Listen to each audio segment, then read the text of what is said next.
Welcome to Target Defense Academy.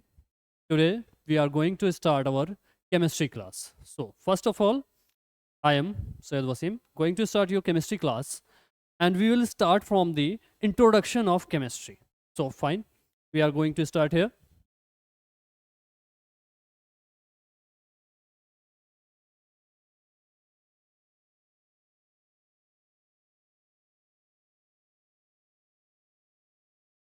Chemistry. So term chemistry ये derive कहाँ से हुआ है, कहाँ से आया है, किसने शुरू किया था, या इसका नाम केमिस्ट्री क्यों पड़ा? तो first of all, chemistry term is derive from the word कीमिया.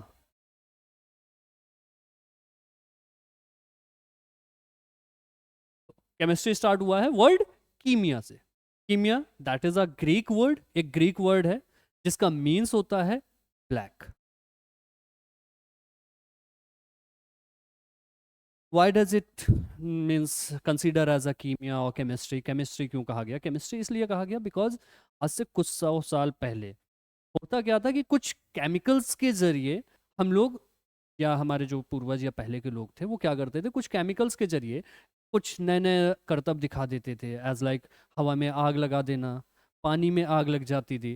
तो इस तरह से कुछ नए नए करतब होते थे, तो उनको हम लोग क्या करते थे, बहुत ज़्यादा हाइप में ले लेते थे और कहते थे काला जादू करते. तो from there the term chemistry has been derived. तो बेसिकली मॉडर्न केमिस्ट्री के फादर को हम कहते हैं the father of chemistry. Father of chemistry, इनको हम बोलते हैं लेवासियर. लेवासियर को हम फादर ऑफ केमिस्ट्री कहते हैं. ठीक. अब केमिस्ट्री का इंट्रोडक्शन हो गया. केमिस्ट्री के अलग अलग ब्रांचेज हैं. देखिए केमिस्ट्री क्या है, हम केमिकल्स में डील कर रहे हैं. तो केमिस्ट्री में हम अलग अलग तरह की केमिकल्स को हम अलग अलग जगह पे डील करते हैं. हालांकि बहुत सारी ब्रांचेज हैं केमिस्ट्री की, but initially chemistry is divided into 3 branch.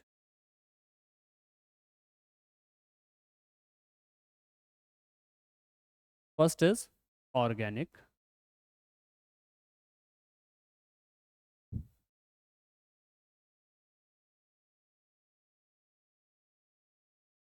Second is inorganic. And last is physical. ये तो बेसिक केमिस्ट्री के 3 पार्ट हैं. रेदर देन दैट केमिस्ट्री के और भी पोर्शंस हैं विच आर एनालिटिकल केमिस्ट्री, जहाँ पे हम लैब के अंदर वर्क करते हैं. इंडस्ट्रियल केमिस्ट्री, जहाँ इंडस्ट्रीज के प्रोडक्ट्स हम परफॉर्म करते हैं. देन आफ्टर हम मेडिकल साइंस में भी जाते हैं. इसके अलावा हम एग्रीकल्चर्स में भी जाते हैं. तो केमिस्ट्री ओवरऑल, आप केमिस्ट्री के बारे में ये जान लीजिए कि जहाँ जहाँ आप देख पा रहे हो that all are due to chemistry. Even you and me all are also due to chemistry. तो केमिस्ट्री में ये 3 पार्ट्स हैं, organic, inorganic and physical. Organic basically हम ऑर्गेनिज्म टर्म से डेराइव करके लाए हैं. ऑर्गेनिज्म का मीन्स जो लिविंग थिंग्स हैं उनके बारे में, या उनकी केमिस्ट्री समझने में, या वो किससे बने हैं, कैसे बने हैं, क्या उनके फंक्शनैलिटीज़ हैं, उनके बारे में हम ऑर्गेनिक केमिस्ट्री में पढ़ते हैं. इनऑर्गेनिक केमिस्ट्री में हम पूरे जो भी ओवरऑल इनऑर्गेनिक, यानी कि जो भी सब्सटेंस हम आसपास देख रहे हैं, मोस्टली इनऑर्गेनिक सब्सटेंस हम देखते हैं. तो इनको जो भी ये बने हैं वो सारी स्टडी हम इनऑर्गेनिक में करते हैं. And last physical chemistry deals with the different forms और different parameters of chemicals. Chemical के अलग अलग पैरामीटर्स पे ये डील करता है. एज लाइक कोई भी अगर सोल्यूशन है तो उसका कंसंट्रेशन क्या है, अगर कोई रिएक्शन हो रही है उसका रेट क्या है. तो these all are study in physical chemistry. Okay, so this is the general introduction of chemistry, that what is chemistry and where does it from. अब हम लोग आगे बढ़ते हैं. नेक्स्ट, सबसे पहले जो हम लोग काफ़ी टाइम से पढ़ते चले आ रहे हैं, इसको मैं क्लीन कर रहा हूँ, काफ़ी टाइम से पढ़ते चले आ रहे हैं.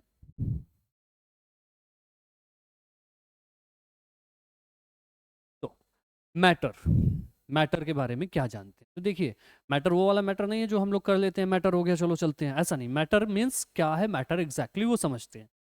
तो अगर हम एक छोटी सी डेफिनेशंस लें, तो आप मुझे अगर देख पा रहे हो, मीन्स वैसे तो मैं वर्चुअल हूँ आपके सामने, बट अब मैं लाइव अगर आपके सामने कभी आता हूँ, या किसी के भी सामने आप आसपास कोई भी सामान देख रहे हो, तो matter, matter anything which occupies space and having some mass. Matter के बारे में क्या कहा गया है?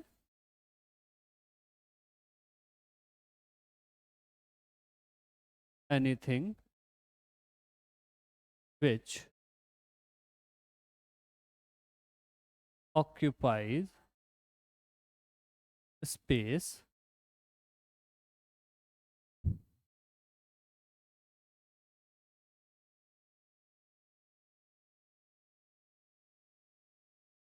and having some,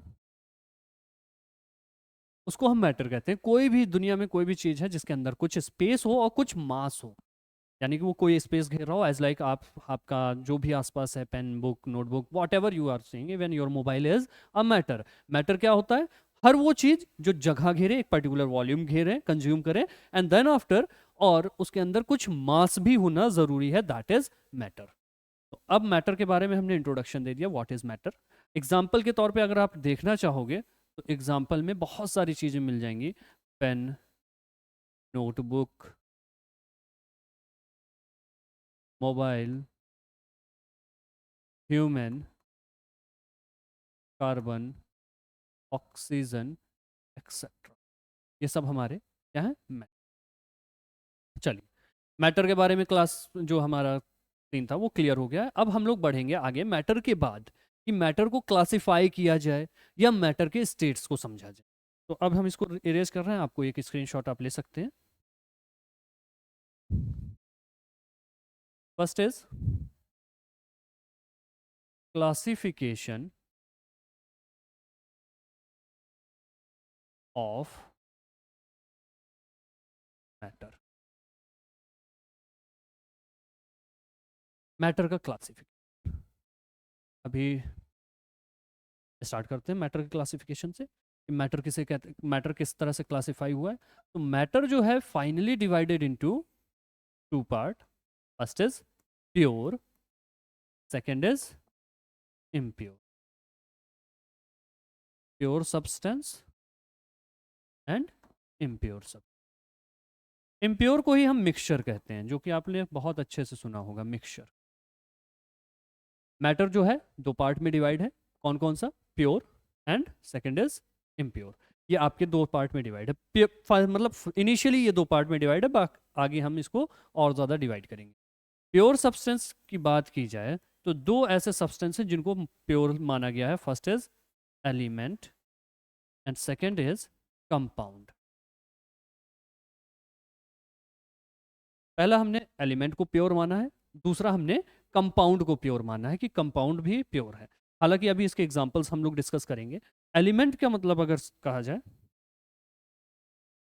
एलिमेंट्स में हम hydrogen, helium, lithium, iron, cobalt, copper, zinc, titanium, oxygen, nitrogen, etcetera, overall 118 elements हैं। ओवरऑल कितने एलिमेंट्स हैं? 118 एलिमेंट्स। तो अगर देखा जाए, ये सभी प्योरेस्ट फॉर्म में होते हैं, इनके अंदर कोई भी मिलावट नहीं होती है। कंपाउंड क्या होते हैं? Compound actually they are the combination of few elements. ये एलिमेंट्स के कॉम्बिनेशन होते हैं which are combined through a chemical bond, as like example में H2O, CO2, NH3, H2SO4, HCl, NaOH, CaCO3, CaO, Na2CO3, etcetera. इस तरह से compound की अगर आप काउंटिंग पे जाओगे तो कंपाउंड्स तो अनलिमिटेड हैं।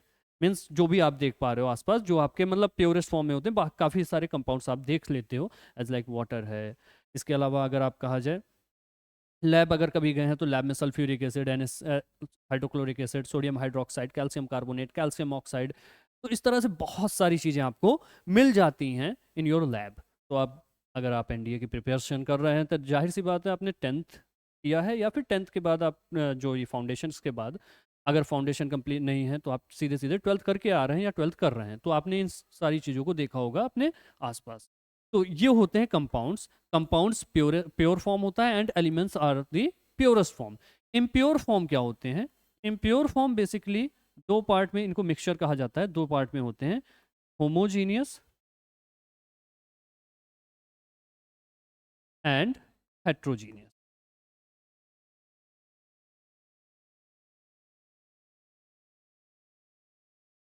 Homogeneous mixture heterogeneous. अब होमोजीनियस और हेट्रोजीनियस मिक्सचर क्या होता है, इसके बारे में जरा समझते हैं। देखिए, होमो का मतलब अगर कहा जाए एक जैसे या एक फैमिली से बिलोंग करने वाले, एक जैसे या फिर एक फैमिली से बिलोंग करने वाले, तो होमोजीनियस मिक्सचर को ही हम अगर मीन सिंपल लैंग्वेज में कहें तो सोल्यूशन कह सकते हैं। क्या कह सकते हैं?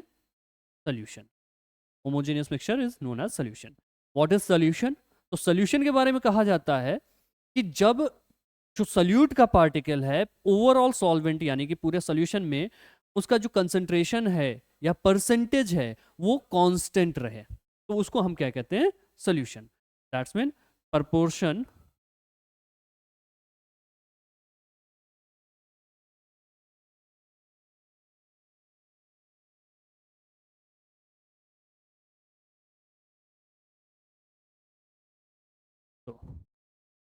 proportion remain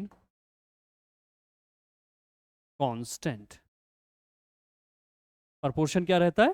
कांस्टेंट रहता है ओवरऑल द सॉल्यूशन। लेकिन हेट्रोजीनियस के बारे में क्या कहा जाता है? That proportion remain do not remain constant। proportion do not have constant all over the mixture। पूरे मिक्सचर में प्रपोर्शन जो है वो कांस्टेंट ना हो, एज लाइक। अब जरा समझते हैं इस पर्टिकुलर टॉपिक को समझने के लिए थोड़ा सा हम लोग अपने लैंग्वेज में आते हैं। क्या है? घर में शरबत बनता है, शरबत इन द सेंस आपका शुगर सोल्यूशन बना। शुगर सोल्यूशन में क्या होता है कि आपने अगर एक ग्लास शुगर सोल्यूशन निकाला या 2 ग्लास निकाला, 3 ग्लास निकाला, तो जो भी आप ले रहे हैं अलग अलग पार्ट में आपने अलग अलग पर्सनस को दिए, but the taste remains same. या चाय बनी, चाय का टेस्ट क्या हुआ? सेम रहा। वो चाहे 4 कप बनाए, 4 कप में अलग अलग टेस्ट नहीं हो जाएगा हर कप में, चारों कप में एक साथ पे एक ही टेस्ट मिलेगा। तो वो हो गया हमारा होमोजीनियस मिक्सचर। क्यों मिल रहा है ऐसा? ऐसा मिल इसलिए रहा है क्योंकि हमारा जो सोल्यूशन बना है उसमें सोल्यूट पार्टिकल पूरे सोल्यूशन में बराबर बराबर हिस्से में लिया है। यानी कि कहीं से भी आप एक कप उसमें से चाय निकालेंगे, चाहे नीचे से चाहे ऊपर से, वो हमेशा आपको सेम टेस्ट। या फिर इसी तरह से शरबत का। लेकिन जब हम बात करते हैं हेट्रोजीनियस में, तो हेट्रोजीनियस में अगर आप लोगों ने खाया है नमकीन, नमकीन जानते हैं जो आप लोग पैकेट में यूज़ करते हैं, बहुत सारी नमकीन आती हैं जो मिक्स होती हैं, जैसे हम कहते हैं कि मिक्स वाली जो नमकीन आती है, खट्टी मीठी आती है, इस तरह से। तो उसमें क्या होता है? उसमें प्रपोर्शन अलग अलग होता है। हालांकि वो मिलाते सेम टाइम पे, लेकिन वो मिलता बराबर से नहीं है। फॉर एग्जांपल, अगर आपने फर्स्ट उसमें से ट्विस्ट लिया, पहली बार में आपने थोड़ा सा नमकीन लिया, तो उसमें हो सकता है मूंगफली, चना, इनके दाने आते हैं, तो ये अलग अलग नंबर्स में आ सकते हैं। वो पूरे सोल्यूशन में कांस्टेंट नहीं होता है। अगर एग्जाम्पल इसकी समझी जाए तो सोल्यूशन का एग्जाम्पल में आप शुगर सोल्यूशन कह सकते हैं, एलॉय कह सकते हैं, ये सब एलॉय एक होमोजीनियस सॉल्यूशन है, सॉलिड इनटू सॉलिड का। अच्छा, हेट्रोजीनियस में क्या सीन है? हेट्रोजीनियस में सिंपल सा सीन है कि जब रेशियो एकदम परफेक्ट ना हो, जैसे कि अगर कहा जाए एग्जांपल के तौर पे सैंड, जो आपके रेत है, रेत के अंदर अलग अलग नंबर ऑफ पार्टिकल्स अलग अलग जगह मिलते हैं। इसके अलावा सी वाटर को भी आप कंसीडर कर सकते हैं। अगर आपने सी वाटर को देखा तो सी वाटर में एक्चुअली अलग अलग, या फिर रिवर वाटर, सी वाटर, इस तरह से वाटर बॉडीज जो जो हैं उनमें अलग अलग कंपोजिशन मिल सकता है। कहीं पे हो सकता है सोडियम ज़्यादा हो, कहीं पे क्लोरीन ज़्यादा हो, कहीं पे आयोडीन ज़्यादा हो, कहीं पे मैग्नीशियम हो, कहीं पे सल्फेट हो, इस तरह से अलग अलग आयंस वो ब्रेक डाउन होते हैं। तो ये ओवरऑल जो है क्लासिफिकेशन ऑफ मैटर है। अब अगर इसको एक बार आप देख लें, एक पूरा ओवरव्यू ले लें और स्क्रीन शॉट इसकी ले लें, तब फिर मैं आगे इसको बढ़ाता हूँ। तो ये आपने स्क्रीन शॉट ले लिया। मैटर, मैटर क्या होता है? अगर एक छोटा सा ओवरव्यू लेते हैं, matter anything which occupies space and having some mass. तो मैटर हमने क्लियर कर लिया, कोई दिक्कत? अब आगे बढ़ते हैं, प्योर सब्सटेंस और इम्प्योर सब्सटेंस। मैटर दो हिस्सों में बटा है, प्योर और इम्प्योर में। सिंपल सी बात है, दो, शुद्ध या अशुद्ध। अगर शुद्ध की बात की जाए तो शुद्ध यानी कि प्योर सब्सटेंस, इनमें हमने दो पार्ट में डिवाइड किया है, एलिमेंट्स जो सिर्फ इन्हीं के जैसे लोग जहाँ पे रहते हैं। और इम्प्योर का मतलब यानी कि मिक्सचर इसे कहते हैं। इसमें क्या होता है? दो या दो से ज्यादा आपस में कंबाइन किए जाते हैं। तो अब एलिमेंट जो है प्योर में, एलिमेंट का जो हिस्सा है दैट इज द प्योरेस्ट। यानी कि अगर लोहे का आपने एलिमेंट निकाला, लोहे का टुकड़ा निकाला, उसमें ऐसा नहीं कि लोहे का टुकड़ा काट रहे हो तो वो उसमें कहीं लकड़ी का टुकड़ा निकल रहा है, कहीं कार्बन का टुकड़ा, ऐसा नहीं। लोहे means that overall the stick और overall the block will be remains in iron. Similarly जब कंपाउंड की बात करते हैं, compound second purest form of substance है, सब्सटेंस का दूसरा प्योरेस्ट फॉर्म हम कहते हैं कंपाउंड है। क्यों है? क्योंकि अगर कंपाउंड की बात समझें तो compound are the combination of elements, क्योंकि एलिमेंट्स के कॉम्बिनेशन, और एलिमेंट क्या है? प्योरेस्ट फॉर्म में।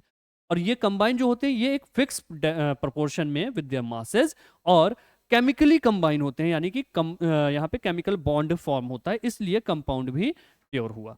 अब बात करते हैं होमोजीनियस एंड हेट्रोजीनियस। तो होमोजीनियस की बात करने के लिए हमको समझना पड़ेगा कि हम सोल्यूशन को समझें। सोल्यूशन क्या? कि जहां पे सल्यूट और सॉल्वेंट मिले और एक फिक्स रेशियो में मिले, ताकि अगर हमने हर कहीं से भी सैंपल निकाला उसका तो वो ओवरऑल सैंपल हमारा सेम रहे, यानी कि उसमें कोई भी उसके प्रॉपर्टीज में चेंजेस ना आए। हेट्रोजीनियस, आपने अगर सैंपल इसमें से निकाला तो हर एक सैंपल में अलग प्रॉपर्टीज आ सकती हैं, ऐसे मिक्सचर को हम हेट्रोजीनियस। ठीक है, तो ये ओवरऑल हमारा हो गया। अब इसको अगर हम क्लियर करते हैं, आपने स्क्रीनशॉट ले लिया है, उम्मीद करेंगे ये आपको पोर्शन पूरा क्लियर रहा होगा।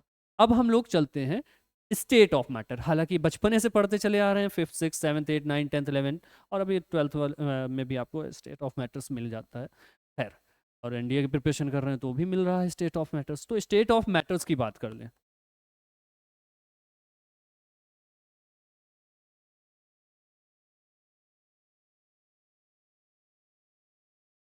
अब स्टेट ऑफ मैटर्स की बात करें तो फिर से बात करेंगे स्टेट ऑफ मैटर होता क्या है।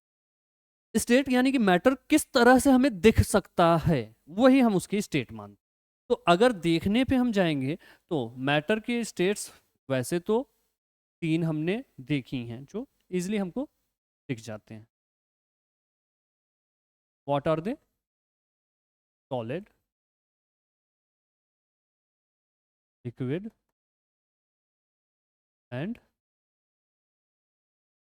ये सुना होगा, सॉलिड, लिक्विड एंड गैस। तो ये मैटर की 3 स्टेट ऐसे हैं जो हम देख पाते हैं, सॉलिड, लिक्विड एंड गैस। हालांकि इसके अलावा 2 और इस जो आपकी स्टेट्स हैं वो इंट्रोड्यूस की गई हैं। अगर उनको हम इंट्रोड्यूस में अलग तरह से क्यों करें इंट्रोडक्शन में, what are they? First is plasma और second is Bose Einstein condensate.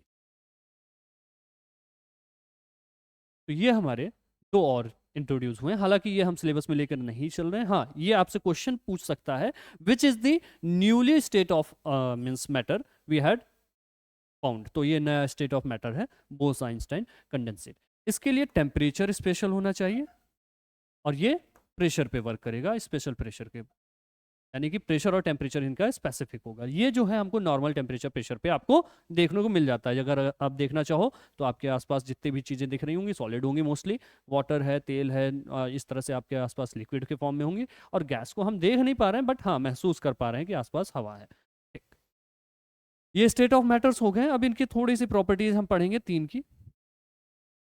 ठीक है,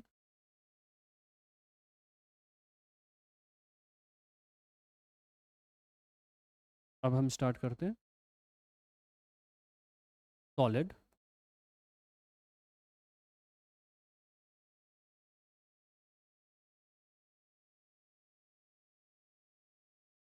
लिक्विड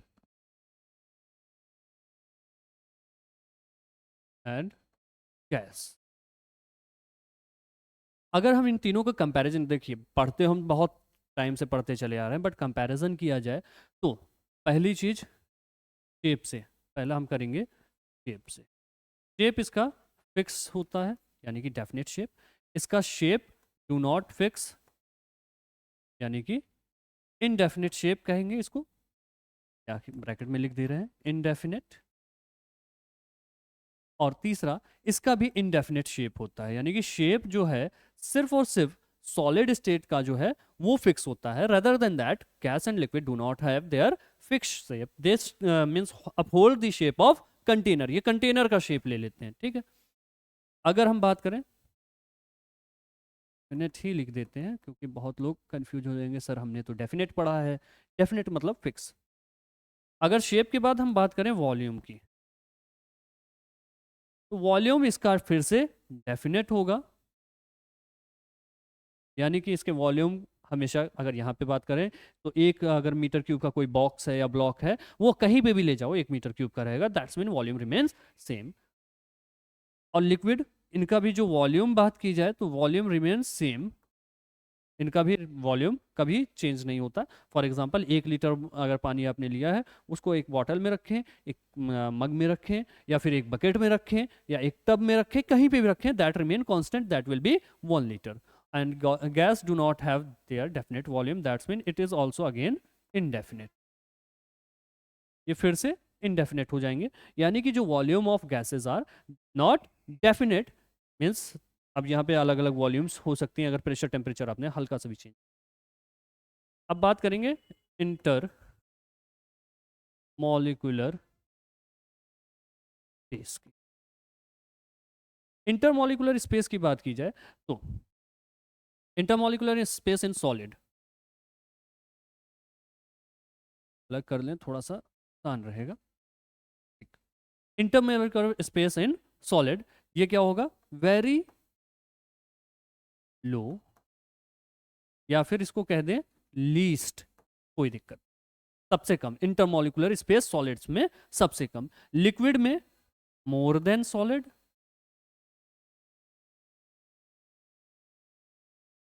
एंड गैस में मोस्ट। इस तरह से ये तीन हो गए। लिक्विड में जो अगर कहा जाए सॉलिड में सबसे कम इंटरमॉलिक्यूलर स्पेस, लिक्विड में सॉलिड से ज़्यादा, and gases do have most intermolecular space. अगर बात करें इंटर मॉलिक्यूलर फोर्स की, इंटरमॉलिक्यूलर फोर्स क्या होता है ये भी समझ लेते हैं। देखिए, अगर हम एक यहाँ पे फिगर बना रहे हैं, आपको ये दिख रहा होगा, तो ये मॉलिक्यूल्स हैं किसी भी कंपाउंड के, किसी भी सब्सटेंस के मॉलिक्यूल, इनके बीच की ये जो डिस्टेंस है, ये डिस्टेंस क्या है, दैट इज इंटरमॉलिक्यूलर स्पेस। और इनके बीच में लगने वाला अट्रैक्टिव या फिर रिपल्सिव फोर्स, उसको हम कहते हैं इंटरमॉलिक्यूलर फोर्स। ठीक है, चलिए। अब इंटरमॉलिक्यूलर फोर्स सबसे ज्यादा किस में होता है, सॉलिड में, that has most intermolecular force. इसमें होता है लिक्विड में लेस देन सॉलिड, इसलिए ये अपने शेप को होल्ड नहीं कर पाते हैं। और इनमें क्या होता है, लीस्ट होता है। क्यों, क्योंकि इनका जो इंटरमॉलिक्यूलर स्पेस है वो बहुत बड़ा है, तो आप अब ये क्या होंगे, एक दूसरे को बहुत ज्यादा अट्रैक्ट या रेपल नहीं कर पाए। अगर हमने इसका डायग्राम समझा, डायग्राम में समझें तो कुछ इस तरह से, ये आपका डायग्राम, तीनों का हमने एक ब्लॉक ले लिया है।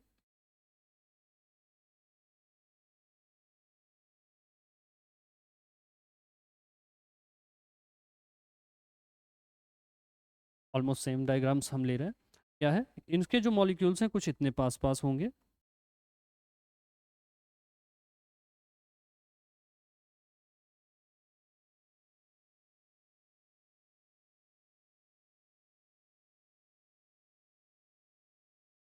ये आप देख पा रहे हैं।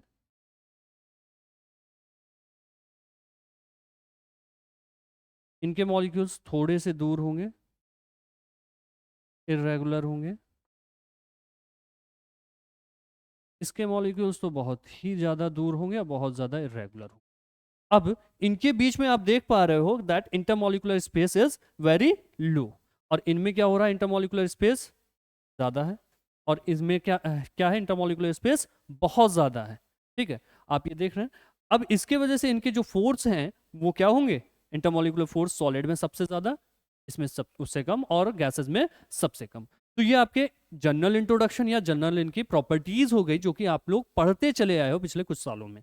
ठीक है, तो ये आपके हो गए स्टेट ऑफ मैटर्स की क्लासिफिकेशन। आप इसका एक स्क्रीनशॉट ले सकते हैं और हम लोग फिर आगे बढ़ते हैं। ठीक है, ओके। तो आज हमने पढ़ा classification of matter, then after हमने पढ़ा स्टेट्स ऑफ मैटर। ये दोनों हमने क्लियर कर लिए, और उम्मीद करता हूँ ये कॉन्सेप्ट्स आपको क्लियर हो गए होंगे प्रॉपर वे में। अब नेक्स्ट टॉपिक हम स्टार्ट करेंगे लॉ ऑफ केमिकल कॉम्बिनेशन।